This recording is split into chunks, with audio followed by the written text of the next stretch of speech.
Good morning, dear children. Today we are going to continue lesson number 16, the sentence. In the previous class, we studied what is a sentence and also we studied what are the parts of the sentence. Do you remember? What is a sentence? Sentence is a group of words that makes a complete sense by itself. Okay? And then we studied the parts of sentence, that is the predicate, subject and the predicate. There are two parts of a sentence, subject and predicate, and we studied that the verb is always the part of the predicate. Let's continue today's topic, that is direct and indirect object. What is direct and indirect objects? We have studied about the transitive verbs. Intransitive verbs, in that we studied what is the object of the verb, isn't it? Let's continue the same topic.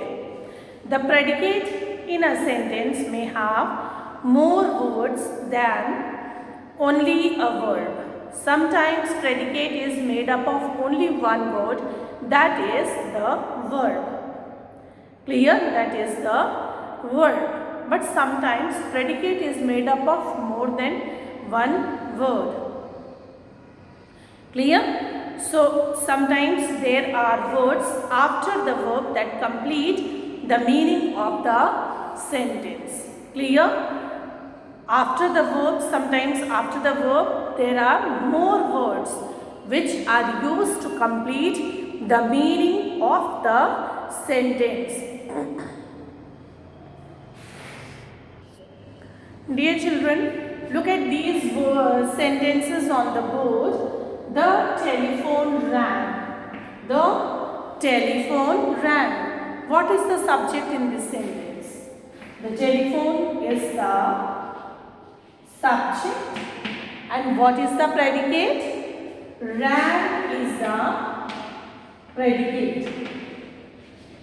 Here predicate is of one word, and what is that word? If we see deeply, we come to know it's a verb. Clear? Here we can see the predicate is made up of only one word, that is a verb. And here its meaning is complete, the telephone rang. Okay, but sometimes we can see more words in a sentence, in a predicate especially. After the verb, we can see more words. For example, if we take the sentence, I love chocolates. I love chocolates. If I hide this word chocolates, if I simply show you this, I love, do you get a complete meaning? I don't think so. I love what? The sentence is incomplete. Okay. If I say I love chocolates, now we are getting a complete meaning. Here we can see I is the subject. Love chocolates is a predicate. In this, love is a verb. And another word which is completing chocolates is completing its meaning in a sentence. So dear children, sometimes there are words after the verb. There are words after the verb that complete the meaning of the sentence. So the words, phrases or clauses that complete the meaning of the sentence and express the goal or result of the action of the verb are known as object of the verb. In a simple way we can say, after the verb, the words which are used to complete the meaning of the sentence is called the object. Clear? Verbs that need objects to complete their meanings are called transitive verbs. Here, in this sentence, verb does not need any word to complete its meaning. It is complete in itself. So, we can say it does not have an object, the verb is intransitive. But in some of the verbs we need some more words to complete its meaning. We need the object to complete its meaning. Here we can say the verb is having an object, so the verb is transitive verb. This is what we have studied when we studied lesson number 8 about the transitive and intransitive verbs, if you remember. And also we have studied how to find out the object. I have already explained you this topic in much detail in lesson number 8 if you remember, when we studied about transitive and intransitive verbs. Again we are revising the same. So dear children, here we can say I love chocolates. I love what? Answer we get chocolates. And it is helping the verb to complete its meaning, complete its sense. Okay, so it is an object of the verb love. So we can say love is a transitive verb because it is having an object in it. Now dear children, sometimes in a sentence there is only one object. Clear? Sometimes there is only one object and we simply call it an object. But sometimes there are more than one objects in a sentence. We can see two objects in a sentence. In that case, when there are more than one object, in that case, one is the direct object and another one is the indirect object. Clear? Let's see what is the direct object and what is an indirect object. First of all, we'll see about the direct object. Dear children, a noun or a pronoun that takes the action of a verb. Noun or pronoun that takes the action of a verb or the result of the action of the verb is called the direct object. This noun or pronoun is the answer if you ask question what or whom after the verb. I have already told you how to find out an object in a sentence, how to find out an object of the verb. We ask question what or whom after the verb. Clear? Always remember, we ask the question what or whom. Clear? We ask the question what or whom after the verb. And direct object is a noun or pronoun that takes the action of the verb. Clear? जो verb का action लेता है जो noun or pronoun, that is called the direct object. And what is an indirect object? It is an indirect object is a noun or pronoun that is not used with a preposition in the sentence. Indirect object is not used with the preposition, one thing. Secondly, an indirect object is the recipient of the direct object. It is the receiver of the direct object. Let us understand through the example. I write here, she gave me the report. She gave me the report. She gave me the report. What is the subject, my dear children? She is the subject. What is the predicate? Gave me the report is the predicate.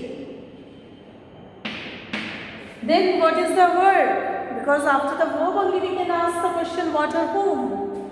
So the verb is gave. Gave is the verb. Now next step is to ask the question what or whom. She gave what? First we ask she gave what? What answer do we get? She gave what? She gave me the report. She gave what? She gave the report. Answer we get report. the report. She gave the report.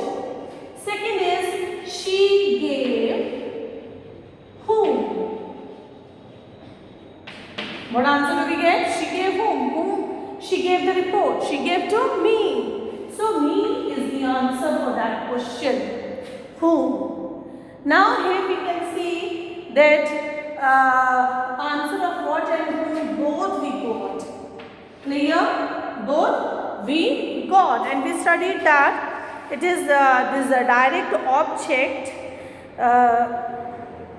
is the noun or the pronoun that takes the action of the word. She gave the report. The report takes the action of the word, and it is the we studied that an indirect object is the recipient of the direct object. Receiver of the direct object. Report was given to me. Me is the recipient. Okay. So in a simple way, in a simple language, I will tell you beta, the answer, usually the answer of what is the direct object and answer of whom is the indirect object.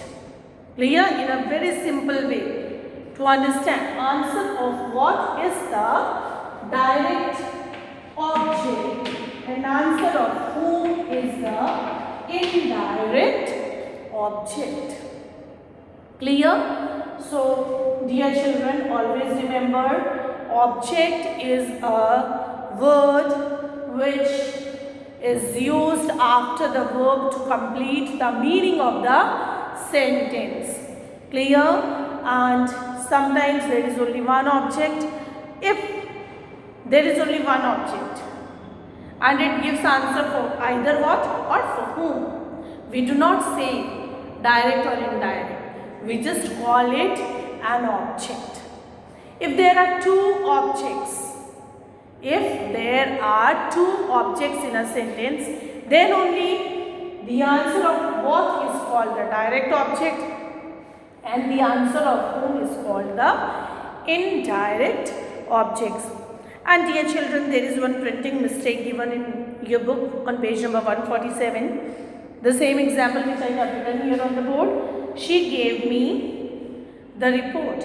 Here for me it is given direct object. Cut it and write there indirect object. And the report it is mentioned indirect object. Actually it's a direct object. So make this correction in your book also. So I hope the topic direct and indirect object is clear to you. How to find out an object? The method is to ask the question what or whom soon after the verb. Clear? After getting the answer, another thing is also there, but I have explained you in the previous classes also. When I explained you lesson number 8, I told you that before finalizing our answer, before saying that our answer is the object, we should compare it with the subject also.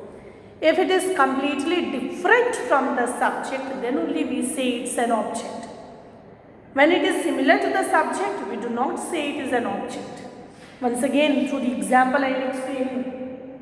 She gave what? The report. Here we can see this answer, the report. And the subject she is completely different. She is human being, the report is a report. Okay, it's a completely different. Me and she, both are completely different. So both the answers here we can see completely different from the subject. So we can say these are the objects. One more example I will write here.